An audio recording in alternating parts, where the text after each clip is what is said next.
सर्टसी island Iceland के southern coast के पास एक ऐसी जगह जो 1960 से पहले एग्जिस्ट ही नहीं करती थी। 1963 में समुंदर के अंदर एक वॉल्केनिक इरप्शन स्टार्ट हुआ और लगभग 4 साल तक चलता रहा। इस इरप्शन ने क्या किया, ओशन फ्लोर से एक बिल्कुल नया आइलैंड बना दिया, लिटरली जीरो से क्रिएशन। आज के टाइम पर यह दुनिया की सबसे प्रोटेक्टेड प्लेसेस में से एक है, क्योंकि साइंटिस्ट्स को यहाँ एक रेयर अपॉर्चुनिटी मिली, एक ऐसी जगह जहाँ लाइफ बिल्कुल स्क्रैच से डेवलप हो रही थी। इसलिए इरप्शन के टाइम पर ही इसे नेचर रिजर्व डिक्लेयर कर दिया गया और तब से ये पब्लिक के लिए कंप्लीटली ऑफ लिमिट्स है। यहाँ जाना ऑलमोस्ट इम्पॉसिबल है, सिर्फ कुछ सिलेक्टेड रिसर्चर्स को ही परमिशन मिलती है लैंड करने की, वो भी स्ट्रिक्ट रूल्स के साथ। उनके हर एक इक्विपमेंट और कपड़ों को चेक किया जाता है ताकि वो एक्सीडेंटली कोई सीड्स या लिविंग ऑर्गेनिजम्स ना ले आए, क्योंकि अगर ऐसा हुआ तो नेचुरल प्रोसेस डिस्टर्ब हो जाएगा। और एक बार तो कुछ ऐसा हो भी चुका है, एक टमेटो प्लांट ग्रो हो गया था ह्यूमन वेस्ट की वजह से और साइंटिस्ट्स ने उसे तुरंत रिमूव कर दिया, क्योंकि यहाँ हर चीज को नेचुरली इवॉल्व होने दिया जाता है बिना ह्यूमन इंटरफेरेंस के। सर्टसी सिर्फ एक आइलैंड नहीं है, ये एक लाइव एक्सपेरिमेंट है जहां हम देख रहे हैं कि लाइफ कैसे जीरो से शुरू होती है। नहानी नेशनल पार्क रिजर्व कनाडा की एक ऐसी जगह जिसे लोग कहते हैं valley of the headless man. नाम ही काफी क्रीपी है और रीजन और भी ज्यादा डिस्टर्बिंग है। यहाँ कोई रोड्स नहीं है, मतलब अगर तुम्हें यहाँ जाना है तो या तो फ्लोट लेन से या हेलीकॉप्टर से ही जाना पड़ेगा, यूजुअली फोर्ट सिम्पसन से, जो खुद हंड्रेड्स ऑफ माइल्स दूर है। और बस पहुंच जाना इनफ नहीं है, तुम्हें एंट्री और एग्जिट दोनों रजिस्टर करना पड़ता है पार्क ऑफिशियल्स के साथ फॉर सेफ्टी रीजंस। कई एरियाज में तो तुम बिना स्पेशल परमिट के लैंड भी नहीं कर सकते और कभी-कभी स्टाफ के बिना अलाउड ही नहीं होता। और जो इस पार्क का मेन हाईलाइट है, वर्जीनिया फॉल्स, वहां जाना भी इजी नहीं है। रिजर्वेशन मंथ्स पहले करनी पड़ती है क्योंकि एक्सेस लिमिटेड है और इकोसिस्टम को प्रोटेक्ट करना भी जरूरी है। अब तक सब नॉर्मल एडवेंचर जैसा लग रहा है, लेकिन असली स्टोरी यहां से स्टार्ट होती है, इस जगह का डार्क पास्ट। अर्ली 1900s में यहां कुछ अनएक्सप्लेन्ड डेथ्स हुई थी। 1908 में 2 प्रोस्पेक्टर्स की हेडलेस बॉडीज मिले थे और उसके बाद भी कई लोग या तो गायब हो गए या मिस्टीरियस तरीके से मरे मिले। इसी वजह से इस जगह को नाम मिला valley of the headless man. और एक और इंपॉर्टेंट बात, ये पूरी लैंड सेक्रेड मानी जाती है डेने पीपल के लिए, इसलिए ये सिर्फ एक टूरिस्ट स्पॉट नहीं है, ये एक ऐसी जगह है जहां नेचर, मिस्ट्री और हिस्ट्री तीनों एक साथ मिलते हैं। पिटकेन आइलैंड। पिटकेन आइलैंड्स टेक्निकली यूके का हिस्सा है, लेकिन लोकेशन साउथ पैसिफिक के बीच हंड्रेड्स ऑफ माइल्स तक सिर्फ ओशन। इस ग्रुप में 4 आइलैंड्स हैं, लेकिन सिर्फ पिटकेन आइलैंड ही इनहैबिटेड है, और इनहैबिटेड भी बस नाम के लिए। 2023 में यहाँ सिर्फ 35 लोग रहते थे। ये इसे दुनिया का लीस्ट पॉपुलेटेड परमानेंट टेरिटरी बना देता है, लेकिन असली चैलेंज है यहाँ पहुँचना। कोई एयरपोर्ट नहीं, कोई एयर स्ट्रिप नहीं और कोई प्रॉपर डीप वाटर पोर्ट भी नहीं। यहाँ आने का सिर्फ एक ही तरीका है, बोट। लैंडिंग होती है बाउंटी बे पर, लेकिन शिप डायरेक्टली डॉक नहीं कर सकती। शिप्स ऑफ शोर एंकर करती हैं और फिर लोगों और कार्गो को छोटी लॉन्ग बोट से लैंड तक लाया जाता है, लोकल्स के थ्रू। क्योंकि पूरी कोस्ट लाइन स्टीप क्लिफ्स और जैगेड रॉक्स से भरी हुई है, मतलब और कहीं से एंट्री पॉसिबल ही नहीं। और यहाँ तक पहुँचने के लिए भी एक लॉन्ग जर्नी है। सबसे पहले लोग फ्लाई करते हैं मैंगरेवा, जो पिटकेन से लगभग 427 माइल्स दूर है। फिर वहां से एक ही शिप मिलती है, MV सिल्वर सपोर्टर, जो हफ्ते में सिर्फ एक बार चलती है। और सी जर्नी 30+ आवर्स। अगर वेदर खराब हो गया तो सब कुछ डिले। इमरजेंसी सिचुएशंस तो और भी स्कैरी होती हैं। 2014 में एक पेशेंट को अर्जेंट मेडिकल हेल्प चाहिए थी। उससे पहले 335 माइल्स ओपन बोट से मैंगरेवा ले जाया गया और फिर वहां से 975 माइल्स और ट्रैवल करके तहीती तक एयर एम्बुलेंस से। इतना आइसोलेटेड है ये प्लेस। और इंटरेस्टिंग बात, हिस्ट्री में इस आइलैंड को फाइंड करना भी इजी नहीं था।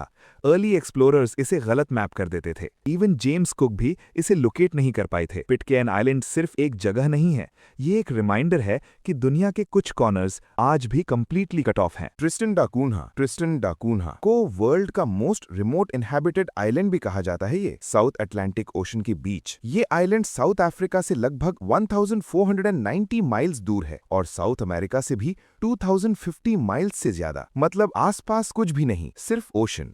और सबसे क्रेजी बात, यहाँ कोई एयरपोर्ट नहीं, कोई रनवे नहीं, कोई एयर स्ट्रिप नहीं। यहाँ पहुंचने का सिर्फ एक ही तरीका है, बोट। वो भी सिर्फ कुछ ही शिप्स साल में यहाँ जाती हैं, मोस्टली केप टाउन से। और जर्नी लगभग एक हफ्ता समुंदर में, रफ कंडीशंस के साथ। लेकिन आइलैंड तक पहुंच जाना भी इनफ नहीं है, लैंडिंग भी गारंटीड नहीं होती, क्योंकि यहाँ कोई डीप वाटर हार्बर नहीं है और डॉकिंग कंप्लीटली वेदर पर डिपेंड करती है। स्ट्रॉन्ग वेव्स हो तो शिप से उतरना भी पॉसिबल नहीं होता, और उससे पहले भी एक लॉन्ग प्रोसेस है। तुम्हें आइलैंड काउंसिल की अप्रूवल चाहिए, मेडिकल इवैक्यूएशन कवर करने वाला इंश्योरेंस, रिटर्न टिकट और अकोमोडेशन पहले से बुक्ड, क्योंकि यहाँ होटल्स एग्जिस्ट ही नहीं करते, सिर्फ गेस्ट हाउसेज या लोकल्स के प्राइवेट होम्स। और इसी एक्सट्रीम आइसोलेशन की वजह से यहाँ एक बिल्कुल यूनिक लाइफस्टाइल डेवलप हुआ है। आइलैंड पर सिर्फ एक छोटा सा विलेज है, कोई मोबाइल नेटवर्क नहीं, और पॉपुलेशन 250 से भी कम। ज्यादातर लोग सिर्फ कुछ ही फैमिलीज के डिसेंडेंट्स हैं। यहाँ लैंड भी प्राइवेटली ओन नहीं होती, सब कुछ कम्युनिटी ओन्ड है, और आउटसाइडर्स को प्रॉपर्टी खरीदने या परमानेंटली सेटल होने की परमिशन नहीं मिलती। सप्लाईज भी साल में सिर्फ कुछ ही बार शिप से आती हैं, और इंटरनेट वो भी रिसेंटली ही थोड़ा स्टेबल हुआ है, स्टारलिंक जैसे सैटेलाइट कनेक्शंस के बाद। ट्रिस्टन डा कून्हा सिर्फ एक आइलैंड नहीं है, ये एक ऐसी दुनिया है जो आज भी टाइम से थोड़ी पीछे चल रही है। Bouvier island. अगर ट्रिस्टन द कूना सबसे रिमोट इनहैबिटेड आइलैंड है, तो बुवे आइलैंड है सबसे remote island. South Atlantic ocean के बीच एक छोटा सा वोल्केनिक आइलैंड जो नॉर्वे के कंट्रोल में है। ये अंटार्कटिका से भी 1000+ माइल्स दूर है, और नियरेस्ट इनहैबिटेड जगह से तो और भी ज्यादा। मतलब यहाँ आसपास सिर्फ ओशन ही ओशन। आइलैंड का ज्यादा हिस्सा ग्लेशियर से कवर्ड है, और सराउंडिंग सीज इतने रफ होते हैं कि लैंडिंग करना ऑलमोस्ट इम्पॉसिबल है। सिर्फ एक जगह थोड़ी एक्सेसिबल है, नेरोएसा, एक रॉकी एरिया जो 1950s में लैंडस्लाइड से बना था। यहीं नॉर्वे ने एक छोटा सा ऑटोमेटेड वेदर स्टेशन बनाया है। लेकिन इस आइलैंड की आइसोलेशन ने इसे सिर्फ रिमोट नहीं, मिस्टीरियस भी बना दिया है। 1964 में एक ब्रिटिश एक्सपीडिशन को यहाँ एक अबैंडन्ड लाइफ बोट मिला। ना कोई लोग, ना कोई एक्सप्लेनेशन कि ये वहां कैसे आया। और फिर 1979 एक यूएस सैटेलाइट ने बुवे आइलैंड के पास एक डबल फ्लैश डिटेक्ट किया, जो न्यूक्लियर टेस्ट जैसा लग रहा था। लेकिन आज तक उसका सोर्स ऑफिशियली अनएक्सप्लेन्ड है। आज भी ये आइलैंड मोस्टली अनटच्ड है। यहाँ ह्यूमंस से ज्यादा पेंगुइन्स और सील्स रहते हैं। मेडॉ काउंटी साउथ ईस्टर्न तिब्बत का एक ऐसा रिमोट एरिया जो 2013 तक दुनिया से रोड से कनेक्टेड ही नहीं था। ये जगह स्टीप हिमालयन माउंटेन से घिरी हुई है, और बीच से गुजरता है यारलुंग सांगपो ग्रैंड कैनियन, जो दुनिया का सबसे गहरा कैनियन माना जाता है। 2013 से पहले यहाँ आने जाने का सिर्फ एक ही तरीका था, पैदल। लोगों को मल्टीपल दिन तक डेंजरस टेरेन पर ट्रैक करना पड़ता था, लैंडस्लाइड्स, हेवी रेन और डेंस जंगल के बीच। और सच कहूं तो ये जर्नी काफी रिस्की थी। आज रोड बन चुकी है, लेकिन अभी भी वेदर और अनस्टेबल ग्राउंड की वजह से अक्सर बंद हो जाती है। इसी एक्सट्रीम आइसोलेशन की वजह से ये रीजन आज भी ऑलमोस्ट अनटच्ड है। यहाँ 3000 से ज्यादा प्लांट स्पीशीज मिलती हैं, और डजन्स ऑफ रेयर एनिमल्स भी, जो दुनिया के और कहीं इजीली नहीं मिलते। लेकिन इस जगह का सबसे फैसिनेटिंग पार्ट सिर्फ नेचर नहीं है, बल्कि इसका स्पिरिचुअल मीनिंग। टिबेटन बुद्धिज्म में मेडॉ को एक बेयुल माना जाता है, एक हिडन सेक्रेड लैंड जो डिफिकल्ट टाइम्स में रेफ्यूज देने के लिए एग्जिस्ट करता है। और आज भी यहाँ रहने वाले लोग काफी कम हैं। ज्यादातर लोग चैंग स्पीकर्स हैं, जो भूटान से माइग्रेट हुए लोगों के डिसेंडेंट्स माने जाते हैं। मेडॉ सिर्फ एक रिमोट जगह नहीं है, ये एक ऐसा प्लेस है जहां नेचर, आइसोलेशन और स्पिरिचुअलिटी तीनों एक साथ जीते हैं। ओयम्याकॉन रशिया का एक छोटा सा गांव है, जो वर्ल्ड का कोल्डेस्ट इनहैबिटेड प्लेस माना जाता है। ये लोकेटेड है याना ओयम्याकॉन हाईलैंड्स में, एक वैली के अंदर जो माउंटेन से कंप्लीटली सराउंडेड है। और यही इसका बिगेस्ट रीजन है इतना ज्यादा ठंड होने का। ये माउंटेन्स कोल्ड एयर को ट्रैप कर देते हैं, बिल्कुल फ्रीजर की तरह, और विंटर में वार्म विंड्स अंदर आ ही नहीं पाती। ऊपर से विंटर के बीच यहाँ सिर्फ कुछ ही घंटों की सनलाइट मिलती है। रिजल्ट, टेम्परेचर गिरता ही चला जाता है। 1933 में यहाँ रिकॉर्ड हुआ था -89.9 डिग्री फ़ारेनहाइट, जो किसी भी इनहैबिटेड प्लेस के लिए सबसे लोवेस्ट टेम्परेचर्स में से एक है। और टाउन में एक मॉन्यूमेंट भी है जो 1924 के अनऑफिशियल रीडिंग -96.2 डिग्री फ़ारेनहाइट को कमेमोरेट करता है।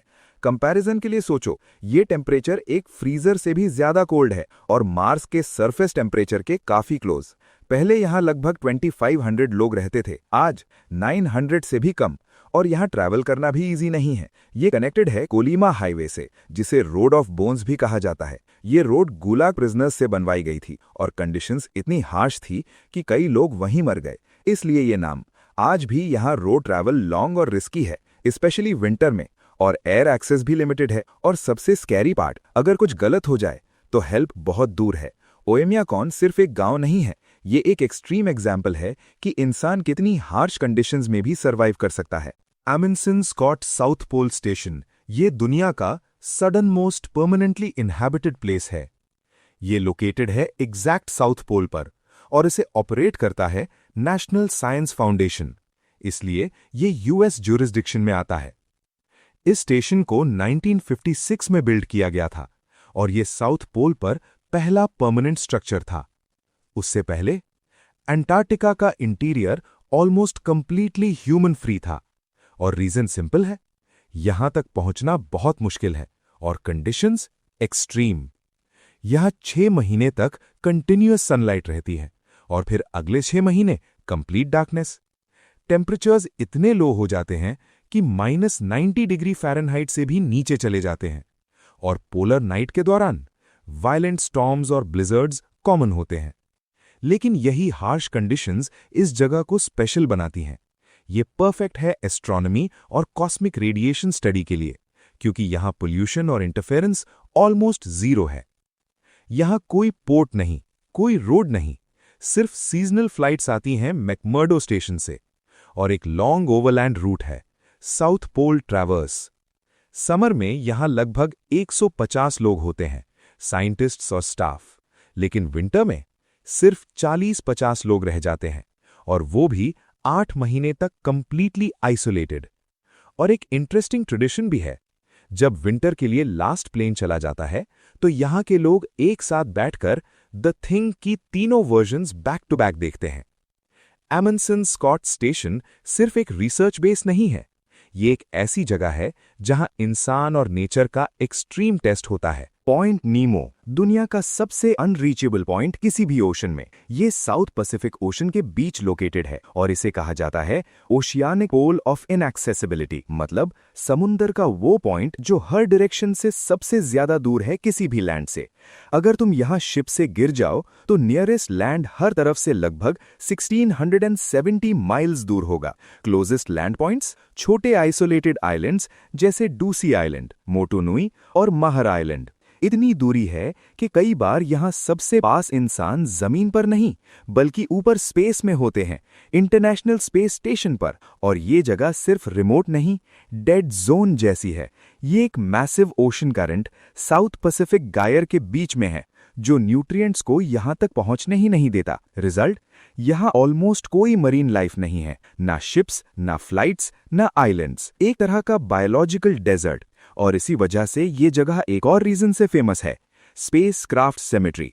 जब सैटेलाइट्स या स्पेस स्टेशंस रिटायर होते हैं तो उन्हें कंट्रोल करके यहीं क्रैश करवाया जाता है। समुंदर के नीचे हंड्रेड्स ऑफ डेड स्पेसक्राफ्ट पड़े हुए हैं और फ्यूचर में इंटरनेशनल स्पेस स्टेशन को भी प्लान है कि 2031 तक यहीं क्रैश किया जाएगा। पॉइंट नीमो सिर्फ एक लोकेशन नहीं है, ये अर्थ का सबसे अकेला, सबसे आइसोलेटेड पॉइंट है जहां इंसान से ज्यादा स्पेस का कनेक्शन महसूस होता है।